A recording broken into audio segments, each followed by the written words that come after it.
Buenas, bienvenidos y bienvenidas al canal de Inspector Crimo, un canal de divulgación sobre criminología. En el vídeo de hoy haremos una revisión de la historia de la criminología, un viaje al pasado, un viaje a sus orígenes. En concreto, hablaremos de la escuela clásica de la criminología, la que es considerada de forma oficial su punto de partida. Pero no solo eso, también hablaremos de su principal teoría, la teoría de la elección racional, una teoría que en la actualidad ha quedado sobradamente desbancada, en desuso, obsoleta, pero sin embargo una teoría a la que los criminólogos le debemos mucho, en tanto que sirvió de punta de lanza de la futura criminología. Sin embargo, antes de empezar es necesario que posicionemos cierto contexto. Así que, ¿cuándo? ¿Cómo? ¿Y por qué surge exactamente la escuela clásica de la criminología? Bien, para entender esto hay que comprender cuál era la situación europea a nivel jurídico y delictivo del momento. Durante generaciones, desde la Edad Media, aunque existían diversos códigos de leyes, se daban dos particularidades. Por un lado, los códigos de leyes no estaban unificados, es decir, había muchos códigos de leyes distintos en los que se tipificaban delitos de diversa manera o en los que había conductas que eran consideradas, según unos, un delito y según otros, no. Además, con el consiguiente problema que se derivaba de esta situación, en tanto que a nivel judicial es difícil aplicar una pena cuando tienes que basarte en muchos códigos que se contradicen entre sí, existía el problema de que el delito, la conducta delictiva, no acababa de estar del todo clara, no acababa de estar del todo tipificada.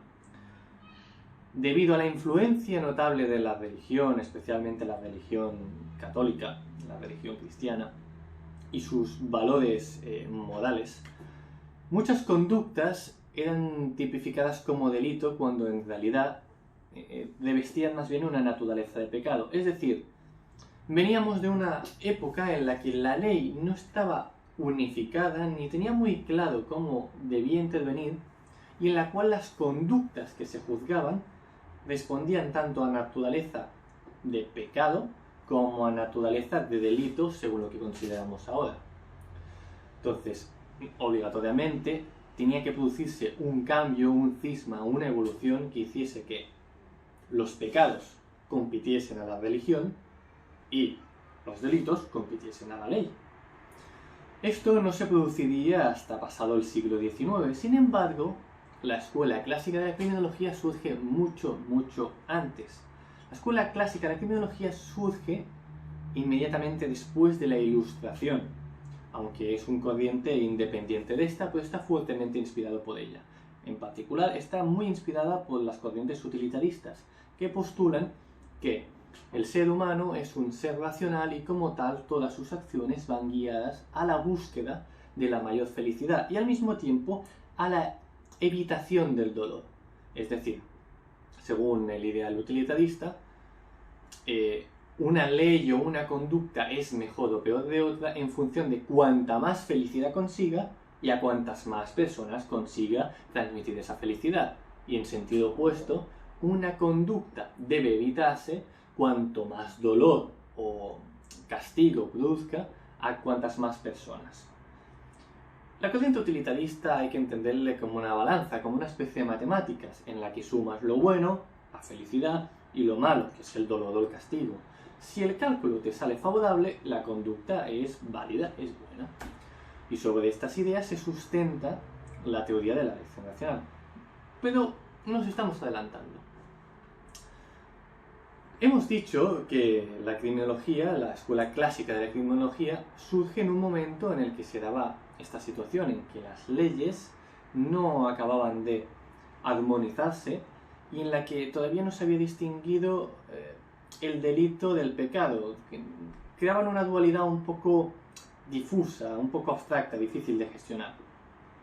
Sin embargo, hay un autor revolucionario que es un filósofo milanés, Marqués de Beccaria, que es popularmente conocido como Cesare Beccaria, que podríamos considerar el gran padre de la criminología, el fundador de la escuela clásica. Su obra culmen, su obra más importante, es titulada De los delitos y de las penas. Es una obra revolucionaria en tanto que establece precisamente la necesidad de que el Estado tiene que crear un código de leyes único y unificado en el que estén tipificadas todas las conductas que son delictivas, quitando de un plumazo entonces las conductas pecaminosas, y además en el que se tiene que establecer unos criterios de actuación según el cual se puede prevenir o se puede gestionar el delito. La revolución de Beccaria, y la que da origen a la escuela realmente, surge de la idea, ¿cómo decirlo? Surge de la idea de investigar un fenómeno que no se investigaba antes, que es el delito en su conjunto. De considerar qué es el delito y si se puede hacer algo con él aparte de simplemente juzgarlo. Beccaria, muy influenciado por las corrientes utilitaristas de las que estábamos hablando, estipula que el ser humano es un ser racional y como tal su conducta delictiva también lo es. Y ahí es cuando surge precisamente la teoría de la elección racional. La teoría de la elección racional postula lo siguiente. Un individuo, cualquiera, tú, yo, mi primo, quien sea, delinquirá o no delinquirá en función de cuando se encuentre en una situación determinada, realice un cálculo de ¿me compensa delinquir o no me compensa delinquir? Si compensa, según esta teoría, la persona delinquirá.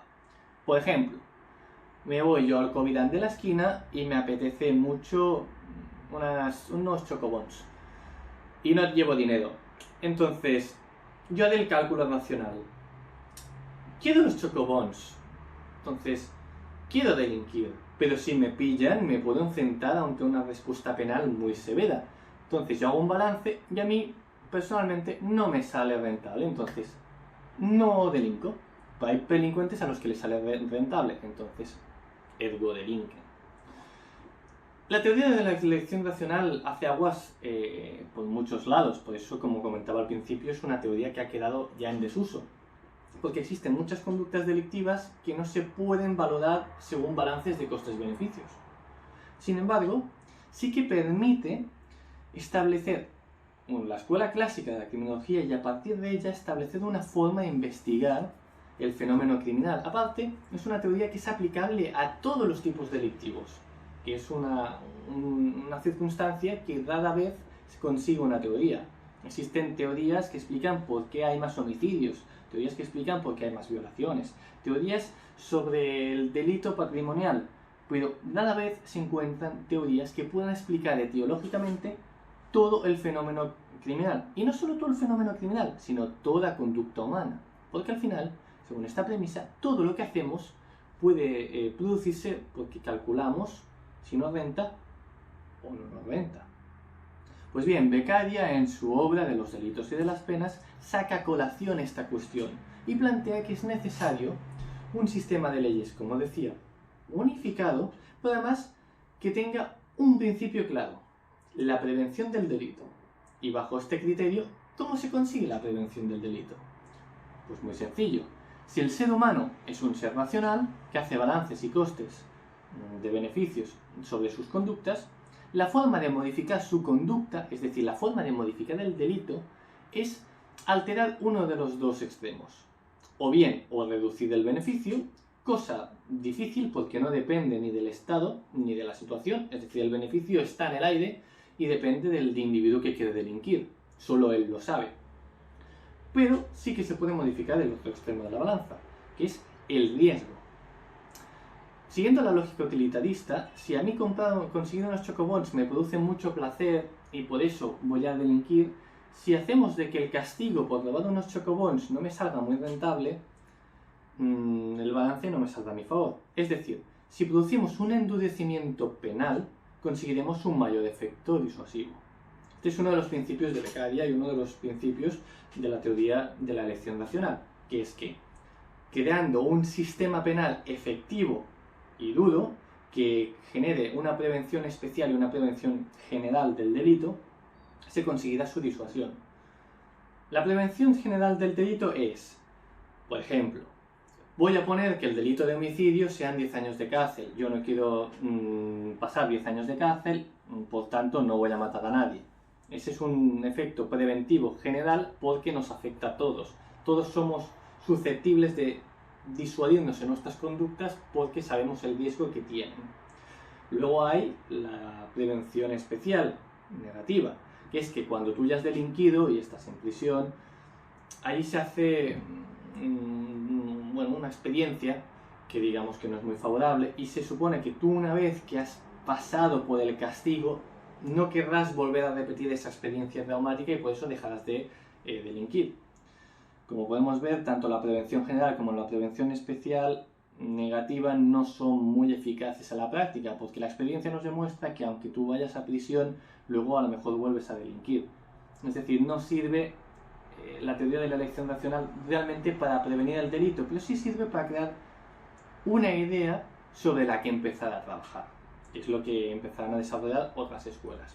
Sin embargo, uno de los grandes hallazgos, o más bien uno de los grandes planteamientos de la escuela clásica de la criminología, es que al hablar de este código de leyes unificados y de esta prevención general, se establecen 3 criterios que sí que son vigentes hoy en día y que han demostrado ser muy efectivos.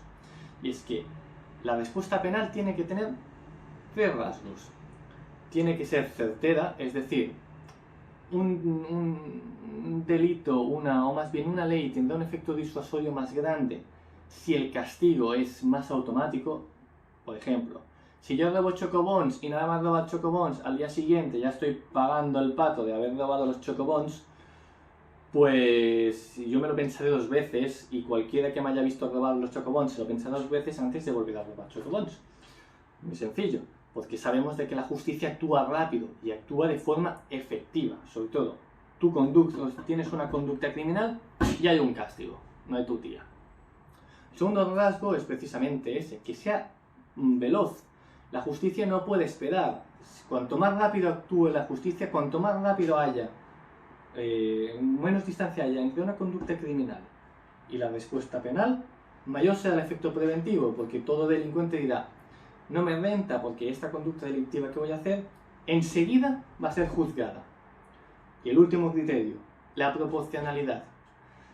De nada sirve, teniendo en cuenta que, según estas teorías, somos seres racionales, coger un delito menor, como robar unos chocobons, y ponerle 10 años de prisión, en comparación con un delito de homicidio y ponerle 11 años a un delito de homicidio. No hay proporcionalidad entre estas 2 penas. ¿Por qué? Porque si yo estoy robando chocobons y me pillan, es mucho más sencillo que decida coger una pistola o un cuchillo o liarme a tortas y matar a alguien, porque la diferencia entre robar chocobons, que es un delito extremadamente menor, a matar a alguien sería solo de 1 año. Entonces, como que no hay proporcionalidad, ante la duda, el delincuente siempre tenderá al delito más grave. Somos seres racionales, es lógico. Si lo que buscamos es el mayor beneficio y el delito más pequeño no nos produce este beneficio y el delito más grande nos produce este, siempre optaremos por este. Es decir, si a mí por robar los chocobons me van a caer 10 años, pues obviamente me sale más a cuenta matar a la persona que me ha pillado y a lo mejor con un poco de suerte me ahorro esos 10 años porque no me pillan. Por tanto, la ley tiene que ser proporcional. Que sea proporcional no implica necesariamente que sea justa, pero esto es otro debate. El caso, y ya para concluir, la escuela clásica de la criminología inicia con Cesare Beccaria en el siglo XVII, aunque se materializa y se consolida a partir del siglo XIX, que es cuando, por primera vez, en Francia, se crea el proceso de consolidación de leyes, un proceso constituyente en el cual se cogen todos los códigos penales o todos los códigos reglamentarios que había, se unifican y se publicitan. Una vez hecho esto, se posibilita de que la respuesta penal sea la misma en todas las partes del territorio y se puedan aplicar esos 3 criterios de certeza, proporcionalidad y velocidad, rapidez. Además, al haber un código unificado, el efecto preventivo siempre es mucho mayor, porque todo el mundo sabe que existe, todo el mundo sabe a qué tenerse y todo el mundo sabe que la respuesta judicial será esa, no como antes, que además habían conductas que dependiendo de un lugar u otro podían variar muchísimo. Entonces la escuela clásica empieza con Beccaria, se consolida con la consolidación de leyes francesa, que luego se extiende por toda Europa, dando pie a los distintos códigos penales de los distintos países, y la escuela clásica muere, por así decirlo, cuando poco tiempo después surge la escuela positiva italiana, con la que entra en gran conflicto. Dicho lo cual, ese es tema para otro vídeo.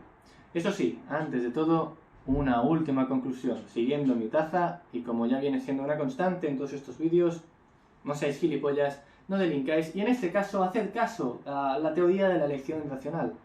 Es decir, ser seres racionales, delinquir nunca os saldrá a cuenta.